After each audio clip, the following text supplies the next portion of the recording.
en San Lucas, capítulo 21, versos 25 en adelante. Entonces habrá señales en el sol, en la luna y en las estrellas, y en la tierra angustia de las gentes confundidas a causa del bramido del mar y de las olas, desfalleciendo los hombres por el temor de la expectación de las cosas que sobrevendrán en la tierra, porque las potencias de los cielos serán conmovidas. Entonces verán al Hijo del Hombre que vendrá en una nube con poder y gran gloria. Cuando estas cosas comiencen a suceder, erguíos y levantad vuestras cabezas, porque vuestra redención está cerca. Todas las señales las hemos estado viendo y la Escritura da testimonio de que las cosas que estamos viendo en este tiempo fueron profetizadas por Jesús, y también los profetas antes de Jesús habían hablado de las cosas que sucederían en el tiempo final. Por lo cual, conscientes del tiempo que nos ha tocado vivir, despiertos, como dice San Lucas, con nuestras cabezas levantadas al cielo, como dice también San Lucas 21, versos 34 y 36, mirad también por vosotros mismos que vuestros corazones no se carguen de glotonería y embriaguez y de los afanes de esta vida, y venga de repente sobre vosotros aquel día, porque como un lazo vendrá sobre todos los que habitan sobre la faz de la tierra. Velad, pues, en todo tiempo, orando, que seáis tenidos por dignos de escapar de todas estas cosas que vendrán y de estar en pie delante del Hijo del Hombre. O sea que es un tiempo para estar en oración,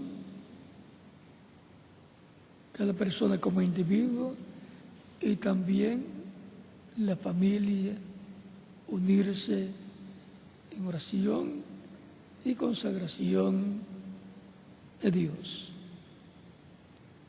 preparándonos para la venida del Señor. Pues a los que estarán preparados, será que Cristo transformará y los llevará con Él a la cena de las bodas del Cordero. Para lo cual tenemos un pasaje muy importante en San Mateo capítulo 25, versos 10 poquito antes, en la parábola de las 10 vírgenes. Comencemos desde el principio. Dice Jesús, capítulo 25, verso 1 en adelante: entonces del reino de los cielos será semejante a 10 vírgenes que, tomando sus lámparas, salieron a recibir al esposo. 5 de ellas eran prudentes y 5 insensatas. Las insensatas, tomando sus lámparas, no tomaron consigo aceite, mas las prudentes tomaron aceite en sus vasijas juntamente con sus lámparas. Y tardándose el esposo, cabecearon todas y se durmieron. Y a la medianoche se oyó un clamor: aquí viene el esposo, salid a recibirle. Entonces todas aquellas vírgenes se levantaron y arreglaron sus lámparas. Y las insensatas dijeron a las prudentes, dadnos de vuestro aceite, porque nuestras lámparas se apagan. Mas las prudentes respondieron diciendo, para que no nos falte a nosotras y a vosotras, id más bien a los que venden y comprad para vosotras mismas. Pero mientras ellas iban a comprar, vino el esposo, y las que estaban preparadas entraron con él a las bodas, y se cerró la puerta. Las que estaban preparadas entraron con él a las bodas del Cordero, y se cerró la puerta. Después vinieron también las otras vírgenes, diciendo, Señor, Señor, ábrenos. Mas él respondiendo dijo, de cierto os digo que no os conozco. Velad pues, porque no sabéis el día ni la hora en que el Hijo del Hombre ha de venir. O sea que las personas tienen que estar preparadas, esperando al Señor en su venida para el día postrero, para el día del Señor. No es prepararse en el momento que Él venga, sino prepararse para el momento que Él ha de venir. Ahí en esa parábola vimos que la puerta fue cerrada y las que quedaron fuera, cuando regresaron, ya no había oportunidad porque ellas no se habían preparado para la venida del Señor. Tenemos que recordar también que en el tiempo de Moisés preparó el pueblo, como también lo hicieron otras personas en otras ocasiones, siervos de Dios. Moisés preparó el pueblo para recibir a Dios en el monte Sinaí. Y Moisés también fue preparado. Y en diferentes ocasiones podemos ver que el pueblo tenía que estar preparado porque la presencia de Dios estaba con ellos. Ahora vean en San Lucas capítulo 13,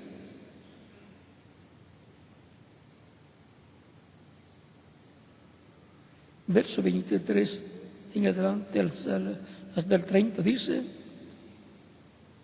y alguien le dijo, verso 22, veamos el 22 también, pasaba Jesús por ciudades y aldeas, enseñando y encaminándose a Jerusalén.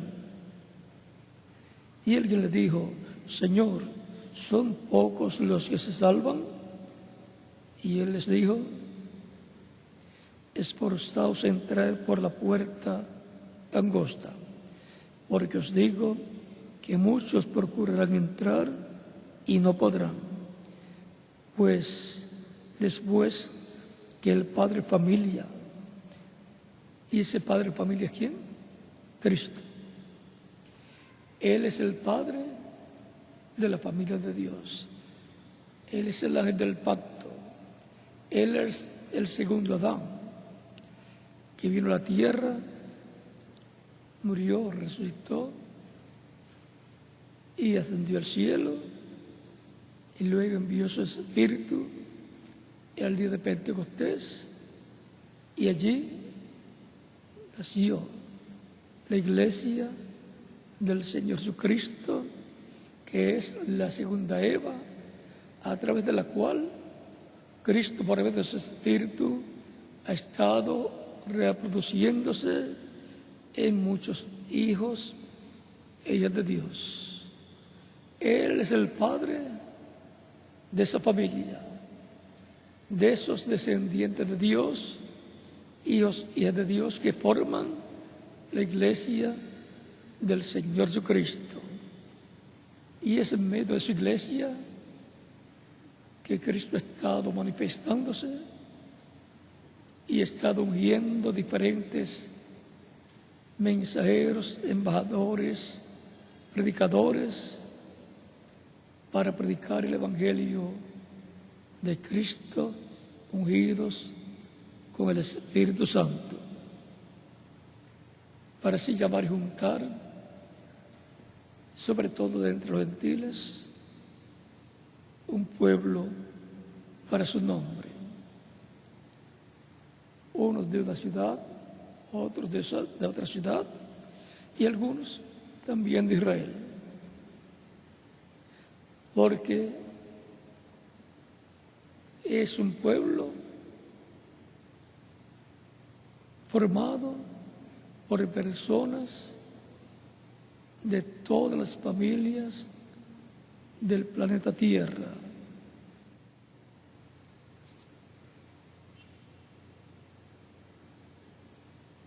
Esa es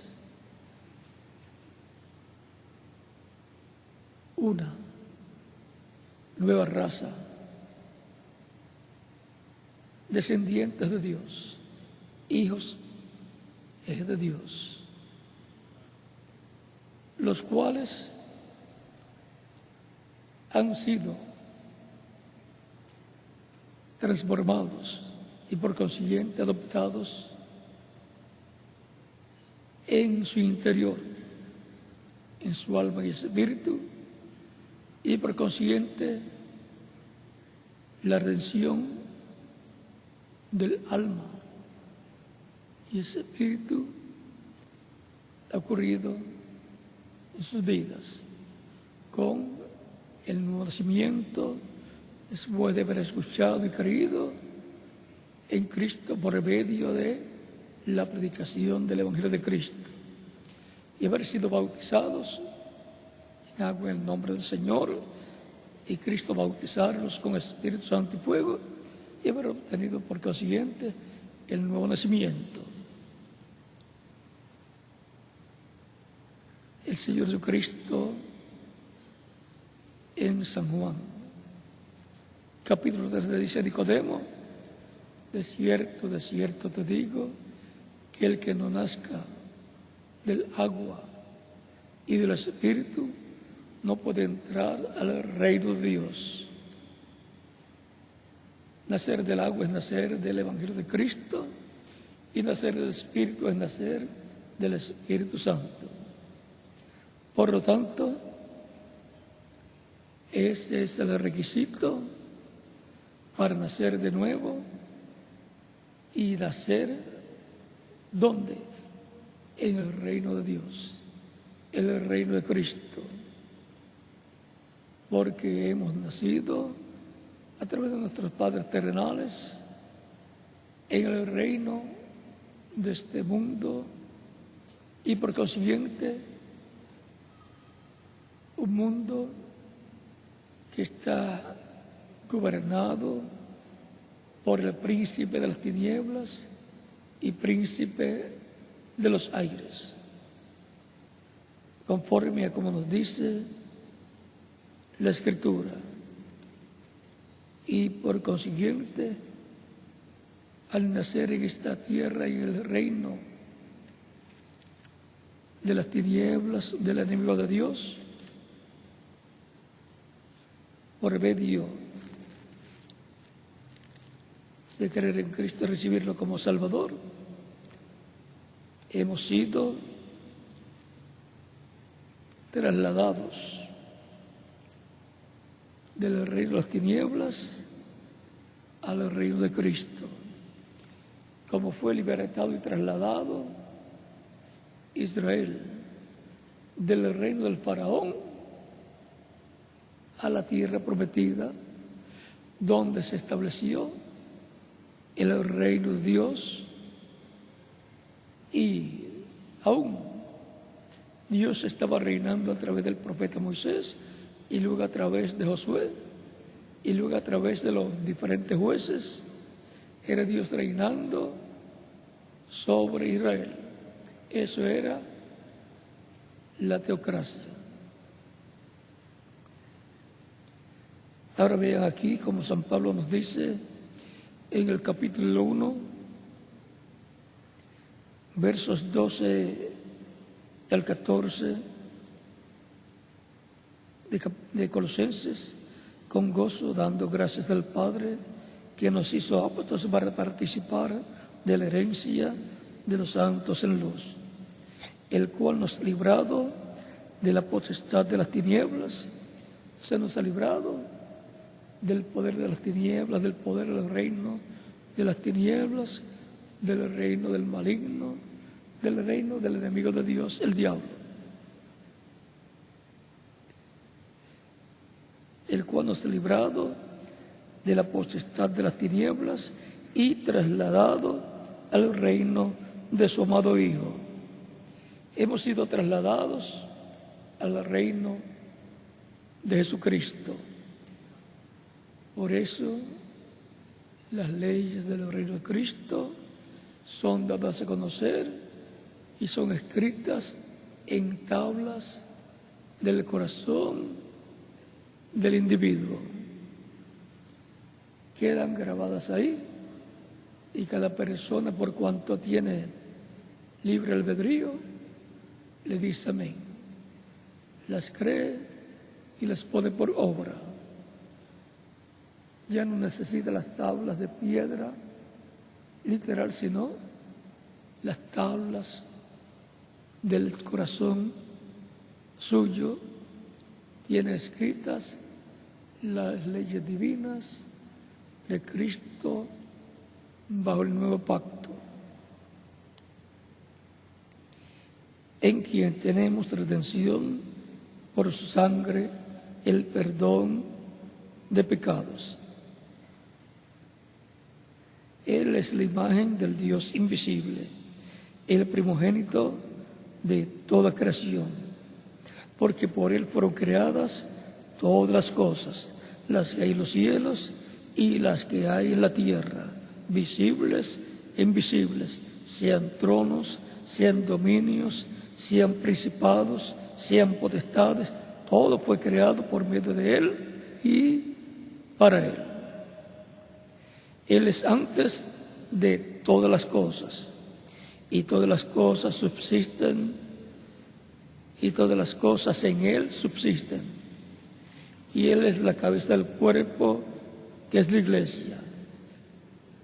Para el día postrero es la venida del Señor y la resurrección de los muertos en Cristo, lo cual va a ser llevado a cabo por Jesucristo. Él traerá con Él los que murieron, los resucitará en cuerpos eternos, cuerpos glorificados como el que Él tiene, y jóvenes, y los veremos, y nosotros seremos transformados y tendremos entonces cuerpos eternos, cuerpos glorificados como el que tiene el Señor Jesucristo. Ese es el programa divino para esta nueva creación por medio del segundo Adán, Jesucristo, que Dios está llevando a cabo. Sigue diciendo el verso 40, y esta es la voluntad del que me ha enviado, que todo aquel que ve al Hijo y cree en Él tenga vida eterna, y yo le resucitaré en el día postrero. Esas son promesas para los creyentes en Cristo exclusivamente. Tenemos también el capítulo 11, versos 20 2 en adelante de San Lucas, de San Juan, dice más también, le dice Marta a Jesús, verso 21, y Marta dijo a Jesús: Señor, si hubieses estado aquí, mi hermano no habría muerto, su hermano Lázaro. Mas también sé ahora que todo lo que pidas a Dios, Dios te lo dará. Jesús le dijo: tu hermano resucitará. Marta le dijo: yo sé que resucitará en la resurrección en el día postrero. Por lo tanto, ella estaba consolada en que Lázaro iba a resucitar en el día postrero. Ella sabía que Lázaro era un creyente fiel en Dios. Creía en Jesús como el Mesías, como el Hijo de Dios, que había venido al mundo. Jesús le dijo Jesús: yo soy la resurrección y la vida. El que cree en mí, aunque esté muerto, vivirá. Y todo aquel que vive y cree en mí, no morirá eternamente. ¿Crees esto? Le dijo Marta, le dijo: sí, Señor, yo he creído que tú eres el Cristo, el Hijo de Dios, que has venido al mundo. Vean todo el conocimiento que Marta tenía acerca de Jesús. Y ese conocimiento lo tenía Lázaro y lo tenía María también. Era una familia de creyentes y de personas que colaboraban en el ministerio de Jesucristo. Jesús, cuando pasaba por ese lugar, entraba allá a la casa de sus amigos en Betania, muy cerca de Jerusalén. Ahí le preparaban comida para él y sus discípulos, y también dormían allá, le arreglaban la ropa, si tenían que arreglar la ropa, lavarla o prepararla de la forma que la preparaban en esos lugares, y así por el estilo. Eran verdaderos creyentes, pero creyentes activos en la obra del Señor Jesucristo. No eran pasivos, eran activos creyentes, trabajando en la obra del Señor siempre. Siempre que se trabaja en la construcción de un templo para la predicación del Evangelio de Cristo, se está trabajando en un proyecto divino. Por lo tanto, hay que hacerlo siempre de todo corazón para que el Señor se agrade de lo que la persona hace. No puede hacerlo sintiéndose que está presionado, está obligado, sino de todo corazón. ¿Y ahora qué más hay para hacer? Quiero hacer más. Y así pues queda registrado en el cielo, y en el día que Dios quiera recompensarlo, lo va a recompensar en el cielo, y también lo bendice aquí en la tierra. Son recompensas también terrenales, pero está almacenando tesoros en el cielo la persona, con todo lo que hace en la obra del Señor, con el respaldo que le da, con sus oraciones o económicamente o trabajando personalmente. Cuando se le quita la oportunidad a una persona de hacer algo en la obra de Dios, se le ha quitado la oportunidad de hacer tesoros en el cielo. Nunca dejen que le quiten la oportunidad de hacer tesoros en el cielo, los cuales se hacen trabajando. Vean, Dios le dio por medio de Cristo talentos o minas, ambas cosas. Era dinero a sus siervos, porque él tenía que irse al cielo para hacer la obra de intercesión en el cielo por todos los que tienen sus nombres escritos en el cielo, en el libro de la vida del Cordero. Tenían que ser llamados, tenían que ser limpiados con la sangre de Cristo, tenían que ser colocados en el cuerpo mixto de Cristo, que es la iglesia del Señor Jesucristo. Y Él le repartió talentos, dinero a sus siervos, a los apóstoles, a todos los creyentes en Él de aquel tiempo, y por consiguiente eso sigue para todos los tiempos de la iglesia del Señor, para que trabajaran. Le dio talentos para trabajar. Y luego Él les iba a pedir cuenta en su venida. A uno le dio una cantidad de acuerdo a su capacidad. Todos trabajaron con los talentos que les dio, los multiplicaron, excepto uno. El que tenía un talento lo escondió y se ocupó él de sus propios trabajos, y el talento de Dios lo guardó, lo escondió. Y cuando viene el Señor a pedir cuentas, cada uno dio su cuenta de acuerdo a los talentos, lo que ganó con esos talentos, los trae el Señor. Y el Señor le dice: buen siervo y fiel, entra al reino. Le da también, le deja los talentos, le deja todo lo que ganó. En las minas dice: gobierna tú sobre tantas minas, sobre tantas ciudades. O sea que el reino de Cristo va a tener una forma administrativa, porque será un reino teocrático, fusionado ahí con la monarquía también, en donde los que han recibido a Cristo como Salvador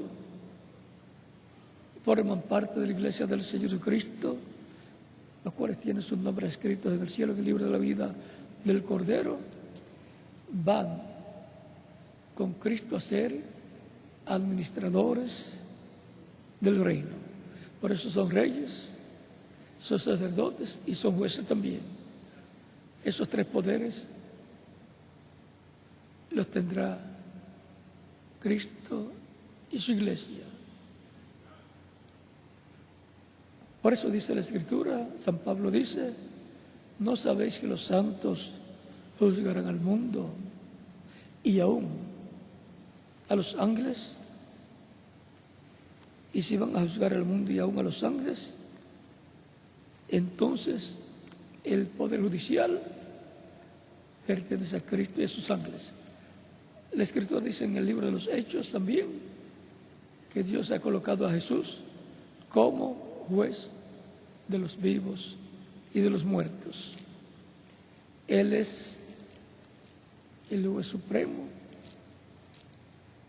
y los creyentes en Él pertenecen a ese poder judicial como jueces.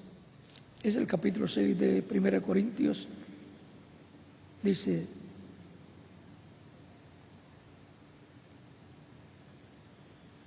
¿osa alguno de vosotros, cuando tiene algo contra otro, ir a juicio delante de los injustos y no delante de los santos?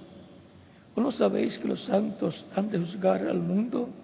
Y si el mundo es juzgado por vosotros, sois indignos de juzgar cosas muy pequeñas?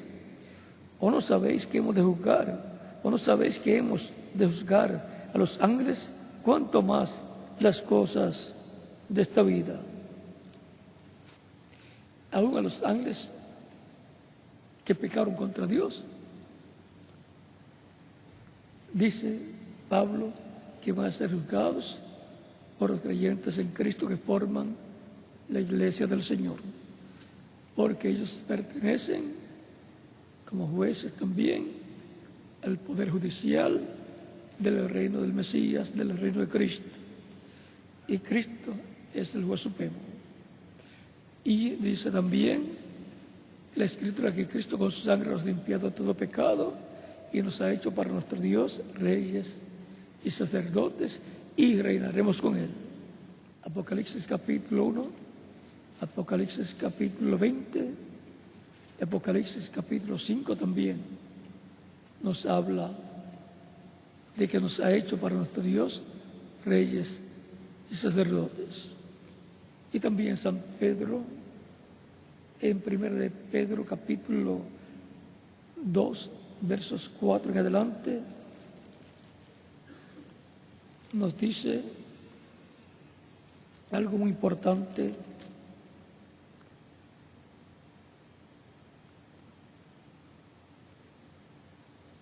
Leyendo el verso 9 nada más,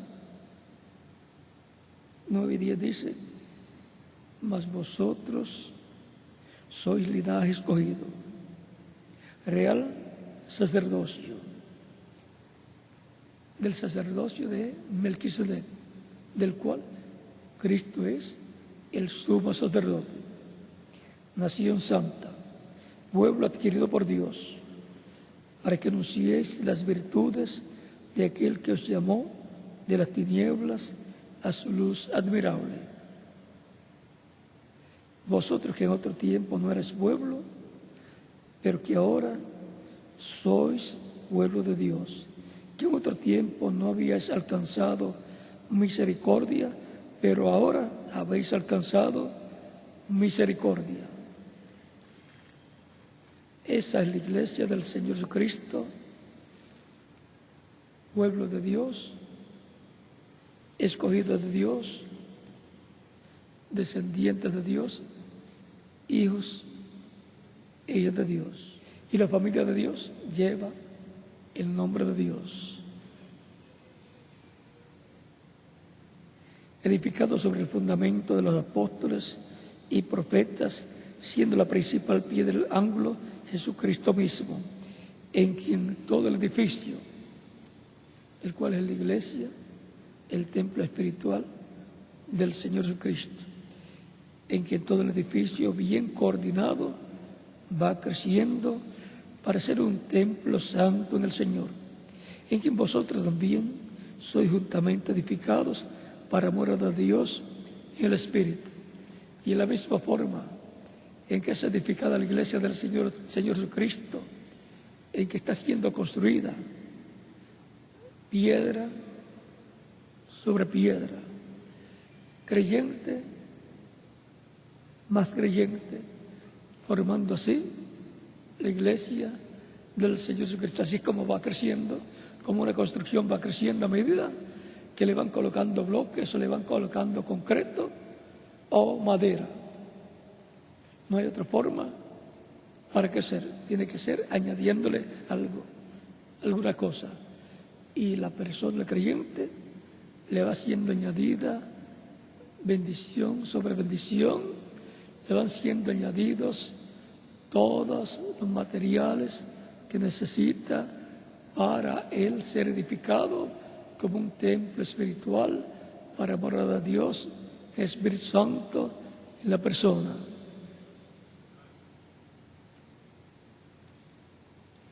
Y así nos vamos preparando también para la venida del Señor, que no nos tome con las lámparas apagadas, que no nos tome sin aceite en las lámparas, no nos tome sin el Espíritu Santo en nosotros. Porque ya vemos la historia de la parábola de lo que le sucedió a las que no tenían aceite en sus lámparas. Vino el esposo, las que estaban preparadas entraron con él a las bodas y se cerró la puerta. Y Cristo es la puerta. Después vinieron las otras y ya era tarde para recibir a Cristo en su venida. Se quedaron para la gran tribulación. Y las que tenían aceite entraron con las bodas, cerró la puerta y fueron a la cena, a la boda del Cordero, al cielo. Y ahora, viendo esta bendición tan grande que hay para los que forman la iglesia del Señor Jesucristo, los creyentes en Cristo, la recomendación de Cristo es, y de San Pablo, que estemos preparados para la venida del Señor, porque viene para llevar a cabo lo que Él prometió, y de edad en edad. Cristo resplandece en medio de su iglesia en el cumplimiento de su palabra prometida para cada etapa de su iglesia, manifestándose de etapa en etapa en el mensajero correspondiente para cada etapa, a través del cual trae el mensaje de luz para su iglesia. Y eso es Cristo, la luz del mundo, resplandeciendo y alumbrando a su iglesia en el camino de luz y vida eterna. Por eso es importante conocer la historia de la iglesia del Señor Jesucristo. Por tanto, no durmamos como los demás, por lo cual dice, despiértate tú que duermes y levántate de los muertos y te alumbrará Cristo. Mirad pues con diligencia cómo andéis, no como necios, sino como sabios, aprovechando bien el tiempo, porque los días son malos. Por tanto, no seáis insensatos, sino entendidos de cuál sea la voluntad del Señor. No os embriaguéis de vino, en lo cual hay disolución. Antes bien, sed llenos del Espíritu Santo, hablando entre vosotros con salmos, con himnos y cánticos espirituales, cantando y alabando al Señor en vuestros corazones, dando siempre gracias por todo al Dios y Padre, en el nombre de nuestro Señor Jesucristo. El deseo, la sed que la humanidad tiene de las cosas del mundo y de licor y cosas así. Mire, San Pablo dice, no os embriaguéis de vino, en lo cual hay disolución, sino sed llenos del Espíritu Santo.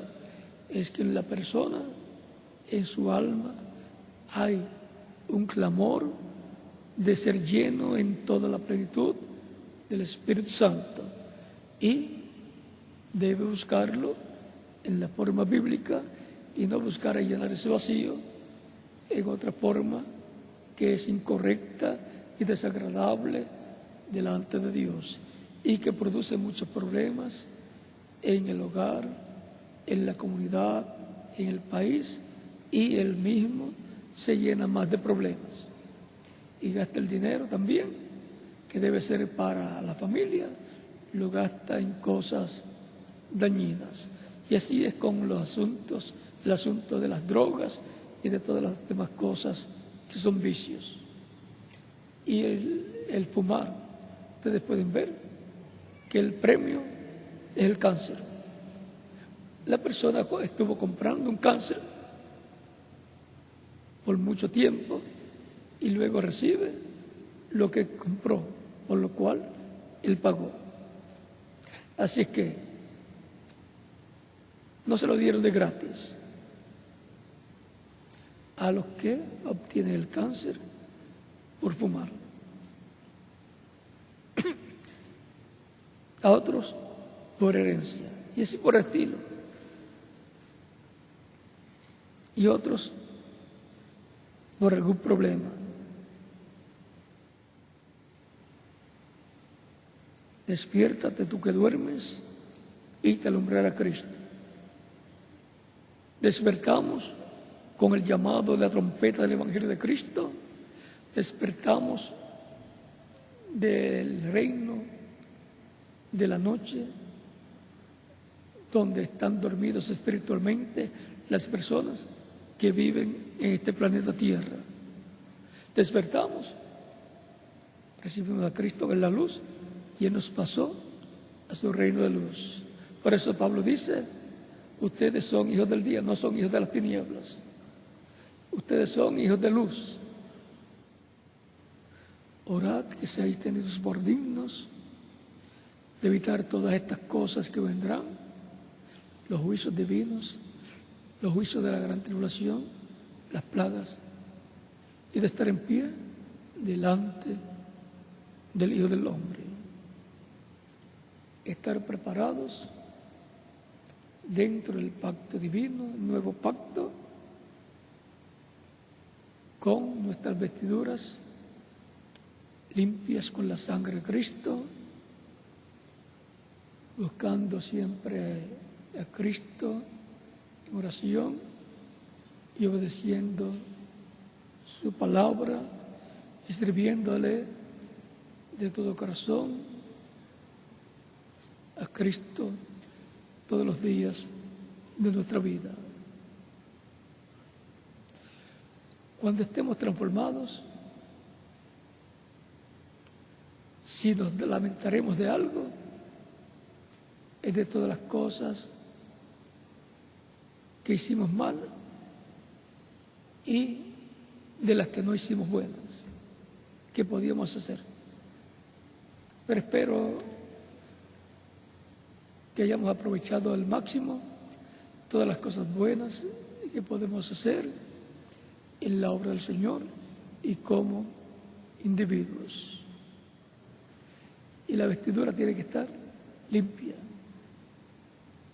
Son con vestiduras limpias y resplandecientes que iremos a la cena de las bodas del Cordero.